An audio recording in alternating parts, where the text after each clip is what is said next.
जी हाँ दोस्तों, ये सब क्वेश्चन 5-5 मार्क्स के लिए हिस्ट्री सेमेस्टर 3 मेजर पेपर 5 के लिए मोस्ट इंपॉर्टेंट क्वेश्चन है दोस्तों। और यकीन मानो यहाँ से बहुत सारे क्वेश्चन आपके एग्जाम में पूछे जाएंगे और ये सभी को बिल्कुल मैं आपको ट्रिक से ऐसा समझा दूंगा दोस्तों कि एग्जाम में जाने के बाद आपके मन में कन्फ्यूजन ही नहीं रहेगा कि अरे रामकृष्ण पर क्या पढ़े थे, आर्य समाज के बारे में क्या था, कन्फ्यूजन ही नहीं रहेगा।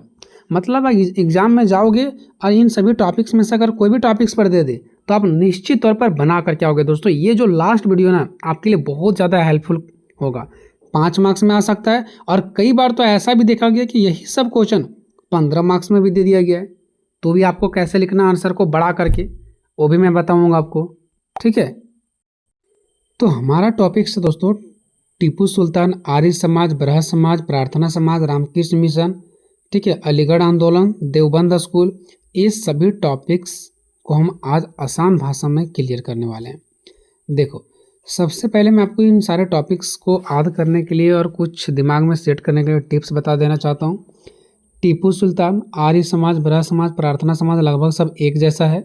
रामकृष्ण मिशन अलग है। अलीगढ़ आंदोलन और देवबंद स्कूल ये दोनों एक है, ठीक है, ऐसे याद रखना है। देखो, टीपू सुल्तान जो एक व्यक्ति थे वो अंग्रेज़ों से लड़े थे, ठीक है, भारत में ही थे ये, और भारत में ही अंग्रेज़ों से लड़े थे और ये अपने क्षेत्र के लोगों के लिए काम कर रहे थे। यानी टीपू सुल्तान बहुत ही अच्छे व्यक्ति थे जो अंग्रेज़ों से लड़ाई करके अपने ही जो क्षेत्र की जनता के लिए काम कर रहे थे। तो ये बहुत ही अच्छे थे, ठीक है, सीधे याद रखना, ये अंग्रेज़ से लड़ रहे थे अपने जनता के भलाई के लिए, जनता के विकास के लिए। आर्य समाज, बृहद समाज, प्रार्थना समाज ये सभी आंदोलन है, ठीक है। कौन सा आंदोलन है? तो सामाजिक और धार्मिक सुधार आंदोलन, यानी कि समाज में जो उस समय बुराइयां फैला हुआ था, ठीक है, उसमें बदलाव करना था, धार्मिक में सुधार करना था। जो ये पूजा पाठ में लोग समय बर्बाद कर रहे हैं उसको ये सब नहीं मानते हैं। इन लोगों का कहना है नहीं, शिक्षा पर बल दिया जाना चाहिए, पूजा पाठ धर्म वगैरह पर ये सब नहीं, ठीक है, ये सब धर्म वगैरह कुछ नहीं होता है, सबको बराबर अधिकार मिलना चाहिए। पूजा पाठ ये सब झूठ झाट की बात है। शिक्षा क्षेत्र को बढ़ावा दिया जाना चाहिए। जो महिलाओं को शिक्षा नहीं मिल रहा है वो महिलाओं को शिक्षा मिलना चाहिए। महिलाओं पर ये कार्य किए हैं। जो ये तीनों आपको समाज दिख रहा है ना, ये समाज में आंदोलन है, जो आंदोलन किया जा रहा था, ठीक है। और ये विशेषकर महिलाओं पर क्या किए, बहुत ज़्यादा कार्य किए। जैसे महिलाओं को जो अधिकार नहीं था उसको अधिकार दिलाएं। महिला जो विधवा हो जाती थी फिर उसको शादी करने का ऑफर नहीं मिलता था, वो दोबारा शादी करने का उनको मौका दिया गया। तो ये सब बदलाव किया गया यहाँ पर। रामकृष्ण मिशन, ये लोगों के लिए अच्छे कार्य किए हैं, शिक्षा पर कार्य किए हैं, स्वास्थ्य पर कार्य किए हैं, ठीक है। ये जो रामकृष्ण मिशन जी हैं वो लोगों के लिए भलाई के लिए काम किए हैं। अगर कहीं बाढ़ वगैरह आ जाता था तो उनको भलाई करते थे, उनको दाना पानी कुछ देते थे खाने के लिए। शिक्षा पर कार्य किए हैं, स्वास्थ्य पर कार्य किए हैं, ठीक है, और भी बहुत सारे अच्छे अच्छे काम किए हैं। अलीगढ़ आंदोलन और देवबंद स्कूल ये दोनों मुसलमान से रिलेटेड है। मुसलमानों को शिक्षा देने के लिए जब 1857 में क्रांति होता है ना, तो उस समय महिलाओं, ये जो मुसलमानों हैं ना, उनको उस तरह से शिक्षा नहीं मिल पा रही थी जैसा मिलना चाहिए था, ठीक है। तो उसी के कारण कि आगे जाकर के ऐसा ना हो कि हमारा, मुसलमानों का ऐसा मानना था कि जो हमारा धर्म है वो नष्ट हो जाए, क्योंकि धर्म के बारे में जब लोग शिक्षित नहीं होंगे तो अपने धर्म को भूल ही नहीं जाएंगे। तो शिक्षा को बढ़ावा देने के लिए मुसलमानों को शिक्षा मिलना चाहिए, मुसलमानों को शिक्षा मिलना चाहिए, इसके प्रति कार्य करने के लिए 2 आंदोलन हुए, अलीगढ़ आंदोलन और देवबंद स्कूल। ये भी एक आंदोलन ही है, स्कूल वगैरह है तो इसका मतलब ये नहीं समझना कोई स्कूल की बात है। चूँकि ये देवबंद स्कूल में ये आंदोलन हुआ था इसलिए इसका नाम है देवबंद स्कूल, ठीक है। इनका मानना था कि मुसलमानों को शिक्षा मिलना चाहिए और मुसलमानों को आगे बढ़ना चाहिए अच्छे से पढ़ लिख के, ताकि आने वाला समय में वो अपने धर्म जाति के प्रति क्या हो सके, अपने धर्मों के प्रति जान सके, जागरूक हो सके, लोगों को समझा सके। इसके लिए कॉलेज खोले गए हैं ताकि मुसलमान लोग वहाँ पर क्या करें, अपने शिक्षा को ग्रहण कर सके, ठीक है। चलिए एक एक करके हम सारे पॉइंट्स पे चर्चा करेंगे। सबसे पहला है टीपू सुल्तान। अब देखिए दोस्तों, हो सकता है कि आपको डेट याद नहीं रहा, ठीक है, उसके पिता का नाम हैदर अली था, ये याद नहीं रहेगा तो कोई बात नहीं दोस्तों। आप एग्ज़ाम कोई यहाँ पर कॉम्पिटिटिव एग्ज़ाम नहीं लिख रहे, ठीक है, आप ग्रेजुएशन का एग्ज़ाम लिख रहे हैं। आपको पता है कि ग्रेजुएशन क्या है, सो बहुत अच्छे से आपको पता है, ठीक है। तो अगर आपको याद नहीं रहता तो डेट वगैरह का ये सब आप छोड़ भी सकते हैं, ठीक है। टीपू सुल्तान, टीपू सुल्तान भारत के एक बहादुर और प्रसिद्ध शासक था, मतलब बहुत अच्छे शासक थे। उसका जन्म 20 नवंबर 1750 को हुआ था। उनका पिता जो था वो हैदर अली थे, जो मैसूर राज्य के शासक थे। आखिर ये टीपू सुल्तान कहाँ पर राज कर रहे थे? मैसूर में अपना राज कर रहे थे, और मैसूर से ही अंग्रेजों को भगाना चाहते थे और मैसूर के जनता को अपना सेवा करना चाहते थे। ठीक है, टीपू सुल्तान को मैसूर का शेर भी कहा जाता है, क्योंकि मैसूर जो जगह था वहीं के लिए ये काम कर रहे थे। टीपू सुल्तान ने अंग्रेजों के खिलाफ कई युद्ध लड़े, है ना। अंग्रेजों के लिए, अंग्रेजों को भगाने के लिए कई सारे युद्ध भी लड़ते हैं। वे अपने राज्य को रक्षा के लिए हमेशा साहस और दृढ़ता से लड़ते हैं, यानी हमेशा मजबूती के साथ लड़ते हैं अपने देश की, अपने राज्यों की रक्षा के लिए, अपने क्षेत्र की रक्षा के लिए, जनता की रक्षा के लिए। उन्होंने अपने राज्य में कृषि का व्यापार और सेना को मजबूत बनाने का प्रयास किया। उनका मानना था कि कृषि को मजबूत करेंगे तभी किसान को फायदा होगा, सेना को मजबूत करेंगे तभी हम दूसरे से युद्ध जीत पाएंगे। तो ये कृषि और सेना पर बहुत अच्छे काम किए। वे नए नए तकनीकों और हथियारों का उपयोग भी करने में बहुत ही रुचि रखते थे, मतलब नया नया हथियार बनाना, नया नया टेक्नोलॉजी अपनाना किसानों के लिए, इस समय वो बहुत अच्छा रुचि रखते थे, इसलिए उसका नाम बहुत अच्छा से लिया जाता है। 4 मई 1799 को श्रीरंगपट्टनम एक जगह है, वहाँ पर एक युद्ध होता है। उसमें लड़ते हुए टीपू सुल्तान वीर गति को प्राप्त हो जाते हैं, मतलब इनका मृत्यु हो जाता है। उनका जीवन साहस और देश प्रेम और संघर्ष का उदाहरण माना जाता है। यानी देखो, जो टीपू सुल्तान का जीवन है ना, उसका पता है साहस, आज के समय में भी उनके टीपू सुल्तान को साहस के रूप में, देश प्रेम के रूप में, संघर्ष के रूप में माना जाता है उसको। निष्कर्ष देखिए दोस्तों, टीपू सुल्तान भारतीय इतिहास के महत्वपूर्ण शासकों में से गिने जाते हैं। उनका नाम आज भी उनकी बहादुरी के लिए याद किया जाता है। ठीक है, जितना उसके अंदर बहादुरी कुट कुट के भरा था। तो देखिए दोस्तों, मैंने यहाँ पर ये सारे चीज़ों को लिखा। ठीक है, बाय द वे, अगर यही क्वेश्चन 15 मार्क्स में दे देता तो इतना ही छोटा तो आप नहीं लिखोगे। तो इसके लिए आपको क्या करना है, आप तो समझ गए कि अंग्रेजों के खिलाफ लड़ रहे थे, किसानों के लिए काम कर रहे थे। तो आपको बहुत बारीकी से लिखना है कि अंग्रेज जो यहाँ पर आ रहे थे, इसके ऊपर जो कब्जा कर रहे थे, वो क्या कर रहे थे, उसके प्रति ये कई युद्ध को लड़ते हैं। इसी के साथ साथ किसानों के लिए कार्य करते हैं। ठीक है, किसानों से बहुत ही कम मात्रा में टैक्स लेते हैं, और किसानों की फसल अच्छा हो इसके लिए नए नए उपकरणों का उपयोग करते हैं। ठीक है, तो बहुत सारे पॉइंट्स को इससे से रिलेटेड आप क्या कर सकते हैं, बढ़ा सकते हैं। अब हम लोग अगला पॉइंट देखेंगे। ठीक है, आर्य समाज। आर्य समाज, बृहद समाज और प्रार्थना समाज लगभग एक ही जैसा है। ठीक है, ये तीनों समाज लोगों के अंदर जागरूक करने का काम किए। ठीक है, लोगों के अंदर शिक्षा देने का काम किए तीनों समाज। तो आर्य समाज जो भारत का एक बहुत ही प्रसिद्ध सामाजिक और धार्मिक सुधार है। सामाजिक मतलब जो समाज में बुराइयां हैं, समाज में जो कमी है उसको दूर करना, और धार्मिक सुधार, जो धर्म के प्रति लोग लगे हुए हैं, झूठ का विश्वास कर रहे हैं कि भगवान होता है तो ये भगवान होता है, तो वो भगवान होता है, ये सब झूठ इन्होंने माना। ठीक है, और ये सब आंदोलन किए। इसकी स्थापना 1857 में हुआ। स्वामी दयानंद सरस्वती ने मुंबई में किया था इसकी स्थापना आर्य समाज का। ठीक है, आर्य समाज का मुख्य उद्देश्य यही था कि समाज में जो भी बुराइयां हैं उसको दूर करना और वैदिक धर्म का प्रचार करना। ये नहीं कि जो ये भगवान वो भगवान ये सब में विश्वास नहीं करना, जो वेद है ना उस धर्म में विश्वास करना, वेदों को धर्म में, एक वेद को जानना। स्वामी दयानंद सरस्वती का कहना था कि हमें वेदों की ओर लौटना चाहिए। उन्होंने मूर्ति का जो पूजा करते हैं ना, और जो मूर्ति में हम लोग भगवान में विश्वास करते हैं उसको अंधविश्वास इन्होंने माना। छुआछूत, बाल विवाह और जाति भेदभाव का विरोध किया, है ना। यानी जो मूर्ति पूजा करते हैं उसको, जो कोई भी झूठे चीज़ों में हम लोग विश्वास करते हैं उसका छुआछूत, बाल विवाह और जाति भेदभाव का विरोध किया इन्होंने। ठीक है, वे चाहते थे कि सभी लोगों को समान अधिकार मिले, यानी सभी लोगों को एक जैसा अधिकार मिले, लड़के लड़कियों दोनों को शिक्षा मिले। ठीक है, यही सब के लिए ये काम कर रहे थे। आर्य समाज ने शिक्षा के क्षेत्र में बहुत ही अच्छा काम किया। इसके द्वारा कई स्कूल, कई कॉलेज खोले गए हैं जहाँ पर बहुत सारे बच्चे, गरीब के बच्चे पढ़ रहे थे। ठीक है, और उनको अच्छा ज्ञान मिला। आर्य समाज ने लोगों में देशभक्ति की भावना उत्पन्न की, आत्मविश्वास बढ़ाया। आत्मविश्वास का मतलब ये दोस्तों, लोगों के अंदर खुद की विश्वास को बढ़ाया कि हाँ हम ये काम कर सकते हैं। एक ज्ञान बहुत अच्छा है ना, यानी लोगों को ज्ञान दिए जिससे लोगों के अंदर का विश्वास बढ़ा। समाज में सुधार किया गया, है ना। इस आंदोलन का भारतीय समाज पर बहुत ही गहरा प्रभाव पड़ा, मतलब बहुत ही व्यापक रूप से, बड़े रूप से प्रभाव पड़ा, क्योंकि शिक्षा, स्वास्थ्य, समाज की बुराइयों, बाल विवाह, जो बच्चों को छोटे में ही जो शादियां हो जाता था, ठीक है, यहाँ पर है ना, छुआछूत, जो लोग ये मानते थे कि नहीं उस जाति के लोग हैं तो उसको नहीं छुएंगे, ठीक है, जो जाति के आधार पर भेदभाव होता था, ये सब चीज़ का इन्होंने विरोध किया।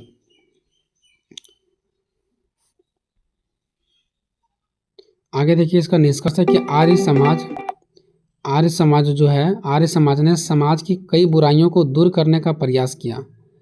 इसने शिक्षा, समानता और अच्छे विचारों का प्रचार किया, ठीक है, इसने क्या किया, शिक्षा का, समानता का और अच्छे विचारों का क्या किया, प्रयास किया। इसलिए भारतीय इतिहास में आर्य समाज का एक महत्वपूर्ण स्थान है। नेक्स्ट दोस्तों देखते हैं ब्रह्म समाज, ठीक है। ब्रह्म समाज क्या है, तो ब्रह्म समाज भारत का एक महत्वपूर्ण सामाजिक और धार्मिक सुधार आंदोलन था। जैसे आर्य समाज था वैसे ब्रह्म समाज भी है। इसकी स्थापना राजा राम मोहन राय ने 1828 में कोलकाता में किया था। इसका मुख्य उद्देश्य था कि समाज में जो फैली हुई कुरीतियाँ मतलब जो समाज में फैला हुआ बुराई है उसको समाप्त करना और धर्म को सरल बनाना। धर्म मतलब जो पूजा पाठ, मूर्ति पूजा, ठीक है, धर्म के प्रति जो लोग इतना लगे हुए हैं ना, इतना उपासना करते हैं, भूखे रह करके ये करना, फलना ढकना, ठीक है, तो उसको सरल बनाना, मतलब उसको इतना हार्ड नहीं मानना, क्योंकि वो उतना हार्ड है नहीं, ऐसा इनका कहना था। हाँ, अगर हार्ड करना है तो शिक्षा को करो, स्वास्थ्य में किया जाए, ये इनका मानना था। तर्क संगत तथा नैतिक आधार पर स्थापित करना था, यानी कि धर्म को सरल इन्होंने करने का काम किया। बस इतना ही आपको समझना है, बाकी छोड़िए। आगे देखिए, ब्रह्म समाज एक ईश्वर में विश्वास करता था, ठीक है। ब्रह्म समाज जो था ना, वो क्या बोले, हर एक जो धर्म था उसको ये सरल करने का प्रयास करते थे। इसके लिए अलग अलग भगवानों को इन्होंने नहीं माना, इन्होंने सिर्फ कहा कि एक ही ईश्वर है, एक बार ही पूजा करो, यहाँ पूजा वहाँ पूजा, ऐसा मत करो, ऐसा इनका कहना था, ठीक है। तो ब्रह्म समाज एक ही ईश्वर में विश्वास करता था, मतलब ये धर्म को थोड़ा बहुत मानते थे लेकिन बहुत ही सरल तरीका से, इतना कठिन तरीका से नहीं। और मूर्ति पूजा, अंधविश्वास, जाति भेदभाव, ये सभी का भी इन्होंने भी विरोध किया। इस आंदोलन ने सती प्रथा, ठीक है, सती प्रथा, बाल विवाह, महिलाओं के साथ होने वाले अन्याय के खिलाफ आवाज उठाए, ठीक है दोस्तों। देखो दोस्तों, ये जो सती प्रथा है ना, पहले के समय में जब कोई भी महिला का पति अगर मर जाता था तो पति के जलते हुए चिता में जिंदा उसके औरत को भी जला दिया जाता था कि अगर आपका पति मर गया तो आपको भी रहने का कोई अधिकार नहीं। ऐसे ऐसे बुराइयां था उस समय के समाज में। तो उस समय के समाज में जो सती प्रथा का बुराई था उसको इन्होंने हटाने का काम किया, जो कि बहुत अच्छा काम किया इन्होंने। सोच लीजिए, अगर किसी का पति मर गया तो क्या महिलाओं को भी उसके ऊपर जला देना? नहीं। बाल यानी जो बच्चे में लड़कियों को, लड़कों का विवाह कर दिया जाता था, उस पर इन्होंने रोक लगाया। महिलाओं के साथ जो गलत अन्याय होता था उसके खिलाफ इन्होंने आवाज़ उठाया। इसने विधवा विवाह को, ठीक है, यानी जो व्यक्ति विधवा हो जाते थे उसको फिर से विवाह करने का मौका दिया। महिला की शिक्षा को बढ़ावा दिया, आधुनिक शिक्षा का समर्थन किया और नया नया शिक्षा, नया नया ज्ञान इन लोगों के अंदर भरने लगे। ब्रह्म समाज का भारतीय समाज पर गहरा प्रभाव पड़ा। इसने लोगों में सामाजिक जागरूकता बढ़ाई, लोगों के अंदर समाज में जागरूकता बढ़ा, शिक्षा के क्षेत्र में बढ़ावा मिला, समानता सभी लोगों को मिलाने, सभी लोगों को एक जैसा अधिकार मिला, मानवता के मूल्यों को प्रोत्साहित मिला। मानवता के मूल्यों की, मानवता के क्या मूल्य होना चाहिए, मानवता का क्या गुण होना चाहिए, इस पर इन्होंने बढ़ावा दिया।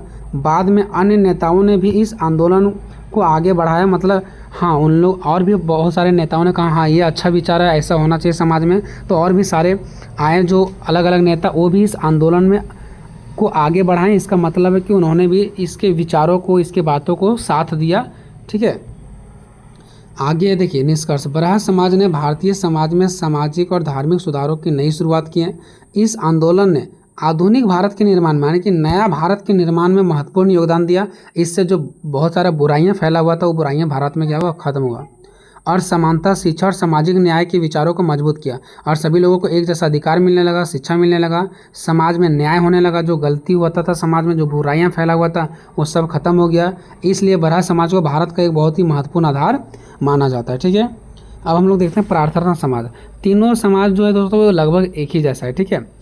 प्रार्थना समाज एक महत्वपूर्ण सामाजिक और धार्मिक आंदोलन था। इसकी स्थापना 1867 में मुंबई में डॉक्टर आत्माराव पांडुरंग ने किया था, ठीक है। डेट वगैरह याद नहीं रहेगा, नाम वगैरह तो छोड़ सकते हैं। इस आंदोलन पर ब्रह्म समाज का प्रभाव था, ठीक है। देखो, अब प्रार्थना समाज जो था ना, इस पर थोड़ा किसका दबाव था? ब्रह्म समाज का, ठीक है। ब्रह्म समाज कहते थे नहीं ऐसे करो ऐसे करो, क्योंकि बराह समाज भी वही चाहते थे जो प्रार्थना समाज चाहते थे। इसका उद्देश्य था कि भारत के समाज से सामाजिक बुराइयों को दूर करना और लोगों में धार्मिक जागरूकता फैलाना था। यानी कि जो समाज में बुराइयां फैला हुआ है उसको दूर करो, और जो लोग अपने धर्म के प्रति जागरूक नहीं है ना, वो धर्म के प्रति क्या करना, जागरूक करना। धर्म के प्रति जागरूक करने का मतलब हो गया कि जो धर्म के ऊपर उन लोग टाइम वेस्ट कर रहे हैं उसको समझाना, धर्म को कैसे पालन करना है, सिंपल तरीका से कैसे धर्म को पालन करना है, ये सब चीज़ों के बारे में इन्होंने बताया। प्रार्थना समाज का मुख्य उद्देश्य ईश्वर की सरल उपासना, यानी ये नहीं कहते हैं कि ईश्वर के लिए भूखे रहो 2 दिन से, नहीं, इन्होंने सरल उपासना कहा, मतलब सरल तरीका से पूजा पाठ करो, ज़्यादा हाई फाई नहीं तरीका से, भूखे रह करके नहीं, ज़्यादा विधि विधान से नहीं, ठीक है, ऐसा इनका कहना था। जाति भेदभाव का विरोध किया, स्त्री का शिक्षा का प्रचार किया, जो विधवा विवाह है, यानी जो लोग विधवा हो जाते थे उसको दोबारा विवाह करने का मौका दिए। बाल विवाह, जो बाल विवाह था यानी बच्चे में शादी कर देना, ये सब जैसे बुराइयां जो समाज में फैला हुआ था उसका विरोध किया इन्होंने, ठीक है। यह समाज सभी धर्मों के प्रति समान और मानव समानता में विश्वास रखता था। ये जो था ना, वो समाज के जितने भी सारे धर्म था, ये धर्म में भेदभाव नहीं किया कि तुम उस धर्म के हो वो इस धर्म के हो, ये सभी धर्मों को एक ही मानते थे और सभी धर्म के लोगों को ये सम्मान करते थे, इज्जत करते थे और सभी को एक ही जैसा अधिकार देते थे। प्रार्थना समाज ने स्त्रियों की शिक्षा में बढ़ावा दिया, विधवा का जो विवाह था उसमें इन्होंने स्थापना किया, समाज में समानता की भावना को बढ़ावा दिया। इससे अंधविश्वास, जो अंधविश्वास लोगों का था ना, वो खत्म हो गया, छुआछूत की भावना खत्म हो गया, जातिगत भेदभाव जो था उनका इन्होंने विरोध किया। इसके प्रयासों से महाराष्ट्र और अन्य क्षेत्रों में सामाजिक सुधार आंदोलन को नई शिक्षा मिली। इसका जो प्रभाव था ना वो सबसे ज़्यादा महाराष्ट्र और इसके अन्य क्षेत्रों में भी पड़ा। देखो उपसंहार देखते हैं, तो उपसंहार में देखो दोस्तों, अभी मैंने आर्य समाज में मैंने उपसंहार मतलब क्या, निष्कर्ष, आर्य समाज में मैंने निष्कर्ष बताया, उसके बाद मैंने ब्राह्मण समाज में निष्कर्ष बताया, ठीक है, और प्रार्थना समाज में निष्कर्ष। ये तीनों का निष्कर्ष लगभग एक ही है दोस्तों, तो तीनों पर तो क्वेश्चन आएगा नहीं, तीनों में से किसी एक या 2 पर आएगा तो वही निष्कर्ष आप लिख सकते हैं, ठीक है। प्रार्थना समाज भारतीय समाज सुधार आंदोलन का एक महत्वपूर्ण अध्याय था और ये भारत पर बहुत ही गहरा प्रभाव डाले, भारत के समाज पर बहुत ही गहरा प्रभाव डाले। बस हो गया। आगे देखते हैं रामकृष्ण मिशन की उपलब्धियां, ठीक है। देखिए रामकृष्ण मिशन की स्थापना स्वामी विवेकानंद ने 1897 ईस्वी को किया था, ठीक है। ये जो रामकृष्ण मिशन है ना, इसकी स्थापना करने वाले व्यक्ति कौन थे, विवेकानंद जी थे। इस मिशन का क्या उद्देश्य था पता है, मानव सेवा ही ईश्वर सेवा, कि अगर हम व्यक्ति का सेवा कर रहे हैं, लोगों की भलाई कर रहे हैं, तो वही हमारा भगवान की भलाई है। ये नहीं कि भगवान के पास जाकर के पानी चढ़ा रहे हैं, जल चढ़ा रहे हैं और इधर लोग भूखे प्यासे मर रहे हैं। नहीं, हम अगर भूखे प्यासे लोगों को पानी दे रहे हैं, भोजन दे रहे हैं, तो इसका मतलब है कि कोई व्यक्ति ईश्वर के पास पूजा कर रहा है, उससे ज़्यादा हम पुण्य कमा रहे हैं। यानी इनका कहना था कि मानव का सेवा करो, वही ईश्वर का सेवा है। ये सिद्धांत को अपना करके समाज की सेवा करना चाहते थे। ये भी समाज की सेवा ही करना चाहता था, जैसे आर्य समाज, प्रार्थना समाज ये सब था ना, वैसे ये भी थे जो ईश्वर में कम विश्वास करके मानव की सेवा में ज़्यादा विश्वास करते थे। रामकृष्ण मिशन ने शिक्षा के क्षेत्र में महत्वपूर्ण कार्य किए। इसने देश के विभिन्न भागों में विद्यालय बनाए, महाविद्यालय बनाए, तकनीकी संस्था बनाए, तकनीकी मतलब नया नया टेक्नोलॉजी वाले संस्थान बनाए, जगह बनाए, छात्रावास स्थापित किए। छात्रावास मतलब जहाँ पर छात्र रह करके पढ़ाई कर सके। इन सभी संस्थानों में, संस्थान मतलब कोई अलग अलग जगह जहाँ पर लोगों की भलाई के लिए कोई काम किया जाता हो, जैसा स्कूल, हॉस्पिटल, ठीक है, कॉलेज। विद्यार्थियों को अच्छी शिक्षा के साथ साथ नैतिक और संस्कार भी दिए जाए। नैतिक और संस्कार मतलब सिर्फ विद्यार्थियों को पढ़ाई किताब का ही नहीं, बल्कि उसके जीवन का कैसे क्या करना है, अंदर के बातों को भी ज्ञान देना है। स्वास्थ्य के क्षेत्र में भी मिशन की बड़ी उपलब्धियां हैं। देखो, और स्वास्थ्य के क्षेत्र में भी ये जो मिशन बनाया गया था ना, रामकृष्ण मिशन, इसका बहुत ही बड़ा उपलब्धियां है कि ये स्वास्थ्य के क्षेत्र में भी काम किए। इसने अस्पताल, चिकित्सालय मतलब डॉक्टर के घर, स्वास्थ्य केंद्र है ना, स्वास्थ्य के लिए इन्होंने एक केंद्र स्थापित किए जहाँ गरीब और ज़रूरतमंद लोगों को चिकित्सा सुविधा मिले, यानी डॉक्टरी सुविधा मिले, ठीक है। प्राकृतिक आपदा, जब कोई आपदा आ जाता था जैसे बाढ़, भूकंप, महामारी मतलब अकाल पड़ जाना, ये सब के समय में भी लोगों के राहत के लिए, लोगों को रहने के लिए घर की व्यवस्था, ये सब के लिए इन्होंने काम किए। ग्रामीण विकास के लिए भी मिशन ने अनेक योजनाएं चलाई, ठीक है। किसानों के लिए, महिलाओं के लिए, युवाओं के लिए प्रशिक्षण का कार्यक्रम मतलब लोगों को ज्ञान देने का काम इन्होंने किया। इसके अलावा पर्यावरण संरक्षण, पर्यावरण को कैसे बचाना है, स्वच्छता कैसे रखना है, साफ सफाई, और समाज में लोगों को अंदर जागरूक कैसे करना कोई भी कार्यों के लिए, ये सब काम इन्होंने ही किया। ठीक है। निष्कर्ष, रामकृष्ण मिशन आज भी सेवा शिक्षा का एक आदर्श रूप माना जाता है। मतलब आज के समय में भी जो रामकृष्ण मिशन है ना, वो आज भी शिक्षा का एक आदर्श रूप माना जाता है। ठीक है। और सेवा का रूप माना जाता है। उसी का देखा तरीके से आज चल रहा है ना। इसकी उपलब्धियां समाज के विकास और मानव कल्याण में अत्यंत महत्वपूर्ण है। इसलिए रामकृष्ण मिशन भारत के सबसे सम्मानित में से एक माना जाता है इनको। ठीक है। क्योंकि इन्होंने सेवा किया है, लोगों को जागरूक करने का काम किया है, समाज में जो बुराई था उसको ख़त्म करने का काम किया है। अब बात करते हैं दोस्तों अलीगढ़ आंदोलन, जो एक मुस्लिम से रिलेटेड था। ठीक है। अलीगढ़ आंदोलन एक महत्वपूर्ण सामाजिक और शैक्षिक आंदोलन था। सामाजिक मतलब जो समाज में बुराइयां था उसको खत्म करना, और शैक्षिक आंदोलन मतलब क्या, लोगों को शिक्षा देना। इसका उद्देश्य भारतीय मुसलमानों में, जो भारत के मुसलमान थे ना, उसमें आधुनिक शिक्षा का प्रचार करना। ठीक है। प्रसार करना, आधुनिक शिक्षा मतलब नया नया शिक्षा का प्रसार करना, उन्हें सामाजिक और आर्थिक रूप से आगे बढ़ाना, यानी समाज में जो कमी है उसको दूर करने के लिए ज्ञान देना, आर्थिक रूप से आगे बढ़ाना। आर्थिक मतलब ऐसा शिक्षा देना ताकि आगे जाकर के उसको रोजगार मिल सके, पैसा कमा सके। और इस आंदोलन का नेतृत्व जो करने वाले थे वो सर सैयद अहमद खान ने था। ठीक है। यही व्यक्ति ने अलीगढ़ आंदोलन का शुरुआत किए थे। जब 1857 का विद्रोह हुआ था ना, तो उसके बाद भारतीय मुसलमानों को शिक्षा और सरकारी नौकरियों में पिछड़े गए थे। यानी मुसलमान जो थे वो युद्ध के कारण इनको अच्छा से शिक्षा नहीं मिल पा रहा था, ना तो इनको नौकरी मिल पा रहा था। इसी स्थिति को सुधारने के लिए सर सैयद अहमद खान ने नए नए शिक्षा को बढ़ावा देने का प्रयास किया। उनका मानना था कि विज्ञान, अंग्रेजी और नए नए विषयों की शिक्षा के बिना समाज का विकास संभव नहीं है। इसलिए नए नए विषयों का ज्ञान होना चाहिए, विज्ञान का, अंग्रेजी का, ये सब का इन लोगों को ज्ञान मिलना चाहिए। इसके लिए सर सैयद अहमद खान ने अलीगढ़ में एक कॉलेज की स्थापना करते हैं, इसीलिए इसका नाम है अलीगढ़ आंदोलन। ठीक है। क्योंकि सारा काम अलीगढ़ में ही होता है। कॉलेज की स्थापना की उन्होंने। शिक्षा के साथ साथ समाज में सुधार कैसे होगा, वैज्ञानिक सोच, यानी कि वैज्ञानिक की तरह सोच होना चाहिए हम लोगों को, तभी हमारा समाज आगे बढ़ेगा। धार्मिक सहिष्णुता पर भी बल दिया। ये नहीं कि सिर्फ ये मुसलमानों के लिए काम किए, धार्मिक सहिष्णुता मतलब सभी धर्म को साथ में लेकर के चल रहे थे। उन्होंने कई पत्र पत्रिकाओं के माध्यम से भी लोगों को जागरूक किए। जहाँ पर ये नहीं जा सकते थे, वो पत्र पत्रिकाओं के माध्यम से लिख करके लोगों तक संदेश भेजवाते थे। अलीगढ़ आंदोलन ने भारतीय मुसलमानों में आधुनिक शिक्षा मतलब नई शिक्षा के प्रति रुचि पैदा किया। इसके कारण शिक्षित मुसलमान वर्ग का विकास हुआ। इससे क्या हुआ कि जो पहले मुसलमान शिक्षित नहीं हुआ करते थे, अब मुसलमानों शिक्षित होने लगे और इनका विकास होने लगा। समाज में नया नया सोच का प्रचार होने लगा। इस आंदोलन का भारतीय शिक्षा और समाज पर गहरा प्रभाव पड़ा। अलीगढ़ आंदोलन भारतीय इतिहास का एक महत्वपूर्ण अध्याय है। इसने शिक्षा पर काम किया, समाज के सुधार पर काम किया और नए नए विचारों को भी बढ़ावा दिया। सर सैयद अहमद खान का योगदान आज भी प्रेरणादायक माना जाता है। जो उन्होंने उस समय काम किया उसको आज भी प्रेरणा के रूप में लिया जाता है। प्रेरणा मतलब उससे सीखने लायक विचार। ठीक है। अब देखते हो दोस्तों देवबंद स्कूल, ये भी मुसलमानों से ही रिलेटेड था। तो देवबंद स्कूल एक महत्वपूर्ण धार्मिक और शैक्षणिक आंदोलन था। इसकी स्थापना भारतीय मुसलमानों ने किया था। किस लिए? तो इस्लामी शिक्षा का प्रसार करने के लिए, कि लोगों के अंदर, जो मुसलमान लोग हैं ना, उसके अंदर इस्लामी शिक्षा जाना चाहिए। ठीक है। और धार्मिक की रक्षा, ताकि धर्म का रक्षा हो सके। नहीं तो आने वाला समय में अगर इस्लामी शिक्षा लोगों के अंदर नहीं रहेगा तो ये धर्म तो नष्ट हो जाएगा। तो धर्म की रक्षा के लिए इस्लामी शिक्षा होना जरूरी है, ऐसा इन लोगों का कहना था। यह आंदोलन भारतीय इतिहास और शिक्षा के क्षेत्र में विशेष स्थान रखता है। ये जो आंदोलन चलाया गया था ना देवबंद स्कूल, इसमें से हर एक मुसलमानों को शिक्षा मिलना था, इस्लामी शिक्षा। तो ये एक आंदोलन चलाया गया था। ये एक इतिहास और शिक्षा के क्षेत्र में विशेष स्थान रखता है। ठीक है। 1857 के विद्रोह के बाद भारत में राजनीतिक और सामाजिक परिस्थितियां बदल गई थी। क्योंकि जब विद्रोह हुआ था ना, तो भारत के जो राजनीतिक था, समाज था ना, वो उथल पुथल हो गया था, इधर उधर बिखर गया था। ठीक है।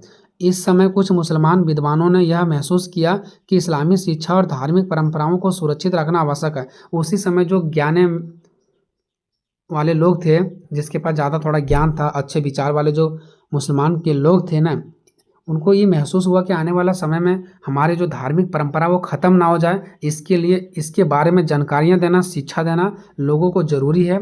इसी उद्देश्य से उत्तर प्रदेश के देवबंद नगर में इसकी स्थापना करते हैं और वहाँ पर कॉलेज वगैरह खोले जाते हैं और लोगों को शिक्षा दिया जाता है। देवबंद स्कूल का मुख्य उद्देश्य होता है इस्लामी की शिक्षा देना।